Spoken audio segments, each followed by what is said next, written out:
Andrew Doyle is a writer, broadcaster, satirist. He would describe himself, I think, as also a stand-up comedian. I believe that was one of his jobs too, but quite recently he's been much more active in the realm of politics, and he's written an interesting book called Free Speech and Why It Matters. And it's a very interesting book. It lays out some of the most important and very clearly argued statements and ideas about why free speech, which is being neglected today, is now so important to revisit and to maintain and hold on to. I just want to tell you something about this book, and I want to give you some quotes from it and try to give you a flavour of the argument so you can see exactly what it is that he's trying to say. He starts off, there's a number of chapters in the book. The chapters include, we need to check your thinking, we look at left and right, then and now, common misapprehensions, the social contract. He looks at cancel culture, he looks at offence, he looks at the self-censoring artist, the new conformity, incitement, hate speech, and year zero. I think the argument's a very telling one, and a very powerful one too. Let me give you an idea of how he writes.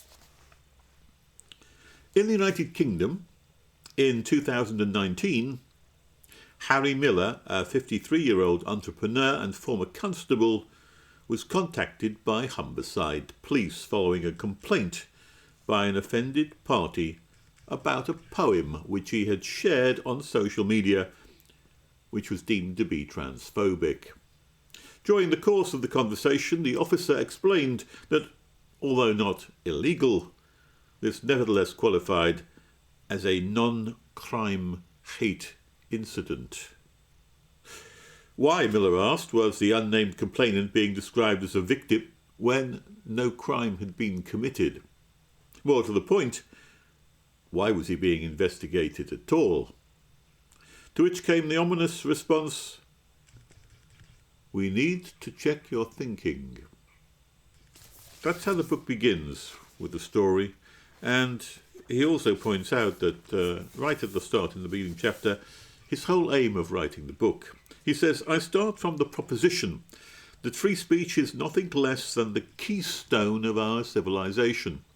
You may have reservations about that view. You may believe that unlimited free speech enables the worst elements amongst us to commit harm. There is much to be said in favour of that perspective. But I hope to show that a society that abandons free speech or freedom of expression risks exacerbating the very problems about which you are rightly concerned. Let me move on. He takes, in chapter 6, which he calls cancel culture, he gives a very interesting argument there. He says, cancel culture is a shorthand metaphor for a retributive method of public shaming and boycotting, often for relatively minor mistakes or unfashionable opinions, which is typically driven by social media. Those who support the tactics of cancel culture have been known to deny its existence, claiming instead that they're merely holding the powerful to account. However, the key difference is that when it comes to cancel culture, targets are denounced rather than criticised, and the consequences are huge and disproportionate to the perceived slight. Often, complaints are addressed directly to employers in the hope of depriving the target of his or her livelihood. This is why victims of cancel culture tend to be ordinary people who don't have the kind of financial resources to protect them from such campaigns. The practitioners of cancel culture habitually engage in what is known as gaslighting, a term which denotes the act of flatly contradicting observable reality. They smear their targets as bullies, as a means of bullying them, or they cast themselves into the role of victim, while they then victimise others. Often this is achieved by claiming that they've been made to feel unsafe, or that violence has been inflicted, which is usually enough to ensure that the target will lose his or her job. After all, an employer will not fire someone for the simple matter of disagreement, but will be obliged to take action if harm can be said to have been caused. Even the denial of cancel culture is itself a form of gaslighting, because it requires that we ignore the overwhelming evidence of the existence of gaslighting and cancel culture. So that gives you a flavour of the book. Let me give you just a couple more excerpts before I summarise the nature of what it isn't. There's a section here about the indispensable condition, something which he calls, which he really means is tolerance, and how that does not mean respect. He says, there were those who demand respect are in fact insisting on deference. You know, the idea that political correctness and the new culture is merely only wanting people to be respectful of others. But he says those who demand respect are in effect insisting on deference. The idea that certain beliefs ought to be ring-fenced from criticism and ridicule is actually the very antithesis of liberalism. And in any case, how we determine who might qualify for such special protection will very much depend upon the subjective judgment of those in power at any given moment.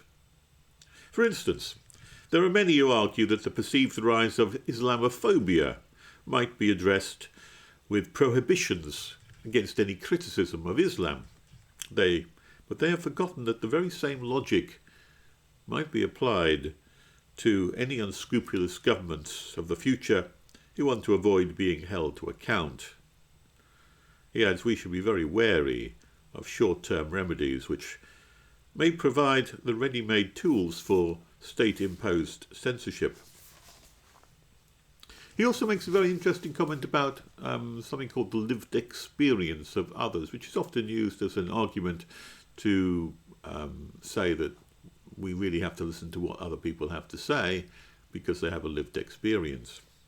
In an age when lived experience is often valued more than objective truth, the core tenets of liberalism, which is due process and free speech, are just bound to be at risk. Lived experience is what we used to call anecdotal evidence. It's a fallacious form of reasoning which has led many people into believing that ours is an essentially oppressive society, overrun by fascists and undergirded by white supremacy. Needless to say, those whose lived experience tells them that this worldview bears little resemblance to reality are quickly discounted. It would seem that lived experience only matters if it is of the approved kind. Let me give you, I think, just one more quotation from the book, because I think you've got a pretty good idea about it now. There's a chapter towards the end on hate speech.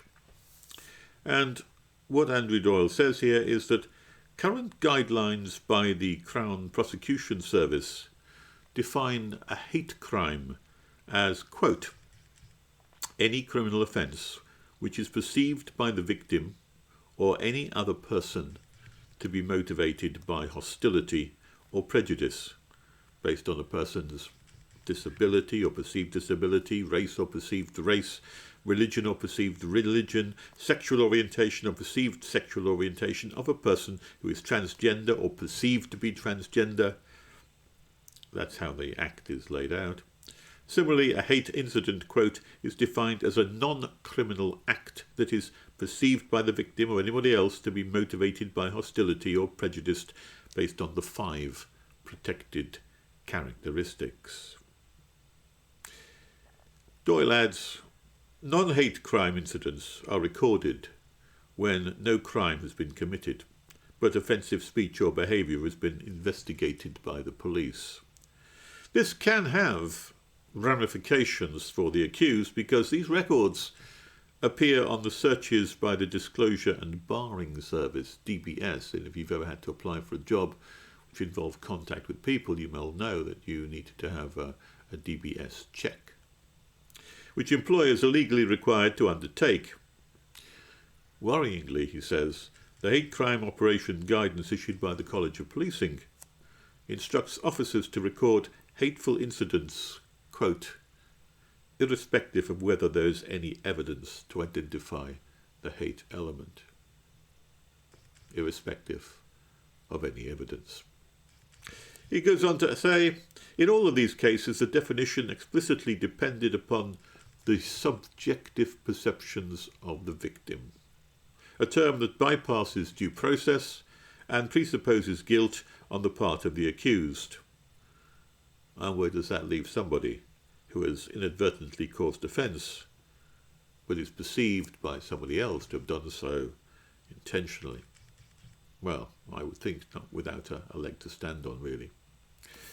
Last quote from Andrew Doyle is a reference to the way in which these acts have been imposed in Scotland by the present government. The Scottish Justice Secretary, Humza Yousaf, calling for the criminalisation of speech in private dwellings. That means that even in your own home would these things be considered a crime, with police routinely investigating citizens for non-crime, and with police using phrases such as, "We need to check your thinking," "Something is most definitely awry."